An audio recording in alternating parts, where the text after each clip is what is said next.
দোয়া কবুলের 5টা শর্ত, এই কথা বলে আজকের আলোচনা শেষ। এই যারা বলেন দোয়া কবুল হয় না, দেখেন নিজেদের সাথে মিলে কিনা।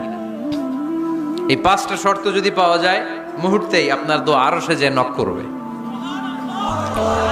1 নাম্বার শর্ত আকলুল হালাল, হালাল খাওয়া। কি খাওয়া? আমরা দুইটাই খাই, হালালও খাই হারামও খাই। বেশি খাই কোনটা? হ্যাঁ, কি খান?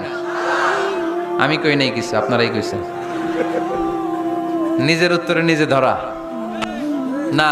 হারাম খেলে তো দোয়া কবুল হয় না। লা ইয়াদখুলুল জান্নাতা জাসাদুন গুযিয়া বিল হারাম।